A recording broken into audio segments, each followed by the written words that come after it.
Hey everybody, welcome into Jets post-game overtime, our exclusive live stream on SNY.TV. Our guys will hand out their full report cards from today's 20-6 Jets win over the Dolphins. We'll have much more analysis. Our Janae Coakley will join us with interviews from MetLife Stadium. Let us begin with the offense, and I'm expecting good grades all the way around, fellas. A complete win by the Jets. Ray Lucas, what grade are you giving the offense? I give the offense an A. There were some struggles on the offensive line early, but the coaches made corrections and the players executed them. To me, this was an all-solid outfit for the offense. Josh McCown is playing so well right now and has such command of this offense. Once this offensive line comes together a little bit more and they start playing better, man, you better watch out. Mike, what grade you give? I gave them a B+. And again, I agree very much with Ray. I saw a lot of good positive things.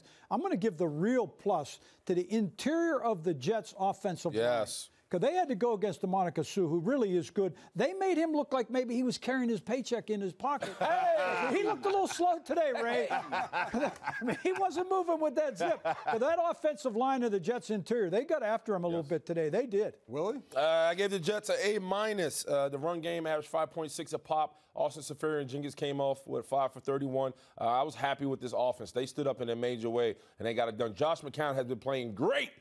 Thank you, Josh McCown. How about, real quick, before we move on, the opening up of the offense and the creativity that we saw during points. Lawrence Thomas, who had played fullback in college, awesome right? catch. Wearing number 97. And his 97 huge catch. Player. How about that play? Catch. Well, again, you know, you heard Todd Bowles say in our post-game show that if you played a position in college and you could help this team win, this is what I'm talking about. Open it up. Use you. Let's go. Put the people in the right position that you think can help you win. They did that. Should have scored. But he's a defensive lineman. We're going to give him a pass. He cut him some slack. And a big block on the touchdown run. He did. Yep, he hit that safety right in the chin. And it drilled him, and they went outside. We ran outside for a touchdown. So a lot of versatility. Listen, you make that kind of impact on the offense, you know our Janae Coakley is going to catch up with you. That's exactly what happened a few moments ago out at MetLife Stadium. Here they are. I felt great. You know, we've been practicing all week, practicing real hard. You know, we came in here with a plan, and we executed our plan. So, you know, a win is always great. Sorry, I'm so sorry. How long had you been playing fullback? How long had that been to you? Well, I played fullback in high school. You know, I played it in college. I was blocking for Le'Veon Bell at the time. It's just right now the coaches knew. They also knew that I played fullback in my previous years as well. So he let me know early on this week I was going to get the call, and I had to study my play. So when he told me that, I was just ready to do it. How fired up were you after the catch and the run? That was amazing right there. It was just pretty exciting to have the ball in my hand again, but I wish I could have scored, but, you know, we still came out with a touchdown, so it was pretty cool. Did you? How many balls did you catch in college? For the 1 year I played fullback, I think I was like 7 for 8. Oh, so you've done it. Yeah.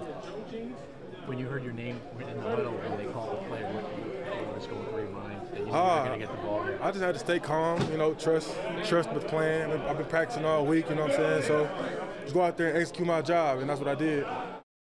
You know, you ever notice defensive line that catch a ball? That smile, he could have swallowed. Oh, my goodness.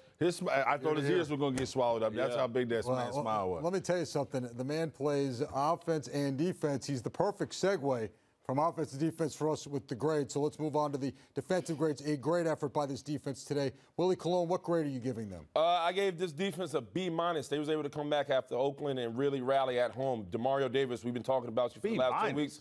You showed up in a big way. You had 2 turnovers. What I do want to see, Big Cat, Mo, we got to get this defensive line hunting, so that's why I gave him a B-. Mike? I gave them an A. I gave them an A, and I'll tell you why.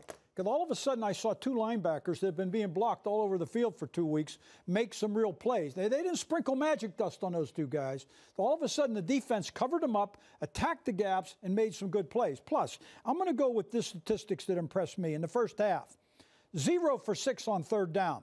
49 total yards, 6 for 12 for Cutler for 28 yards. And that's when the Miami Dolphins thought they could win the football game. The Jets defense got after him. I gave him an A. Ray, what grade? I gave him an A.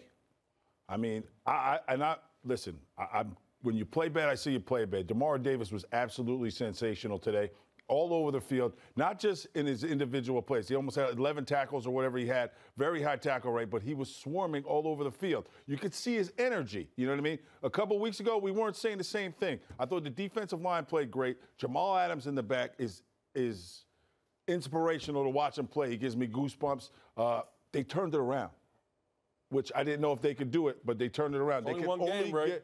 They can only get better. Okay. They can only get better. They got a Jacksonville team. They got to show up again. Yep. All right. No doubt. I'll give them the grade, for that week. But they got 8. I just don't want to jump the gun on them. I want to stay at home a little bit. Those are my guys, but we got to stay at home a little bit. Well, let's move on to special teams. Mike, what grade are you giving the special teams? Okay, I gave them a B. I was very impressed, obviously, and I was disappointed last week with Jeremy Curley. Because he catches the ball, he has a nice return, and he's very solid back there in everything he does. Edwards continues to punt fairly well, 48-6 for a gross and a 46-yard net. Cannizzaro really missed his first field goal. I was disappointed because he's gone 52, 48, 46, and he kind of duck-took that one. That was disappointing. We'll make one thing very clear. The fake that the Miami Dolphins ran was weak. I'm just telling you, it was a crummy fake. They ran the guy in motion. They're running in to the Jets. We're playing a safe look. The Jets are going to have 3 defenders for 2 receivers. They ended up 2-on-1 and played it very, very well. I was not the least bit impressed with that fake, and I love the way that the New York Jets played it. Much, much improved here. And the thing that I know that I did not know last week, if you're a safety in the double vice, don't get caught in no man's land. You're doing nobody any good. Thank you, Mike Westhoff, for the pregame show. Willie, what grade you giving the special team? I gave him B-. I'm with Coach Cannizzaro. We need you. You know, especially with an offense that's limited. When you show up, you got to put it through the uprights. However, I thought we kicked the ball well. Edwards had 48.6 on the net for the punt. Overall, Jeremy Curley, this is your new role. We're going to have to see more better decision-making as far as with the balls in your hand. I thought you did a great job overall on the day, but you got to start making some plays for us on the punt side of the ball. Right? I gave him a B, too. Cannizzaro dropped a grade. Yeah, same way. Yeah. All right. Well, let's get to the coaching. Obviously, a lot of things Todd Bowles and his coaching staff did work very, very well. Mike, what grade are you giving the coaching staff? I gave him a B+. There you go, Coach. I gave him a B+, and I feel pretty solid about it because I like some of the adjustments.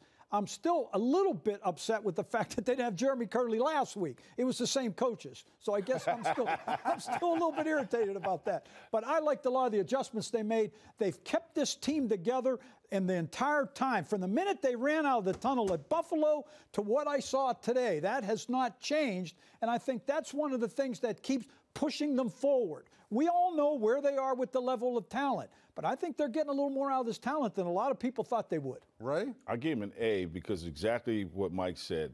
They are keeping this team together. Yes. An 0-2 team that comes home, they were ready to go right from the gun. I mean, Willie always talks about punching somebody in the face, but the in-game adjustments that they made, to me, was crazy because Willie did our pregame show. Willie does a thing with me out here about Cameron Wake, how he goes outside, then he squeezes back in. Block him, sure. The first 2 sacks that they got was Cameron Wake doing exactly what Willie talked about. But they made an adjustment. Moore made an adjustment. Chipping, flexing him out, putting motion towards his way. You didn't hear Cameron's name again. Shell, to me, is another guy who's playing great. But again, I agree. That interior offensive line. Ndamukong Suh is a beast. He's a man amongst boys. Didn't hear his name once. Willie. I gave it a B+. I thought Bowles, since week 1, has talked about accountability, and not just with the players, but with everybody coaching. He's put it on his OC, he's put it on his defensive coordinator to make adjustments. They have to figure it out. They have to figure it out a way. But I'm going to go a step further. Chris Johnson for the Jets, man. I thought the last 2 interviews I've seen, he's Christopher Johnson. Yes. Yes. I thought the last 2 interviews I've seen him speak, he's invested in his team. He's not coming in to substitute or replace Woody. He wants to see a winning outfit. He believes in his players, and I that hits home for me because that means a lot. So altogether, organizational-wise, it was a great day for the Last but not least, I have to, I mean, we're doing grades, right? So I know I don't want to be Debbie Downer, but I'm going to go ahead this. The refs suck. Got an F. I mean F-, whatever the lowest grade I could give. What was the ref's name? Let me tell you something. Give me his name. I'll call him. They threw the ball 18 penalties in this game. Yeah. They threw 18 penalties, 10 against the Jets. Be a little the refs try to sabotage. You know how many teams win when you get 10 penalties? McCulley. Do you know how many? McCulley sucks. Well, I'm just saying. We could be a little gentler about this. Okay. The refs get Fs. All right. Is that gentler for you? That was gentle. Was that good? That was massaged Come on, well. man. Give me a damn this break. This would be the point where 18 penalties. Thanks Hell for tuning in to the live stream of Jets Manage the Postgame game. Overtime. Bookmark SNY.TV and game. thejetblog.com for more coverage of an analysis of today's game. For the coach Mike Westhoff, Willie Colon, and Ray Lucas, I'm Jonas Schwartz. We'll see you next time. Have a good one, everybody. F for the Reds. Hella.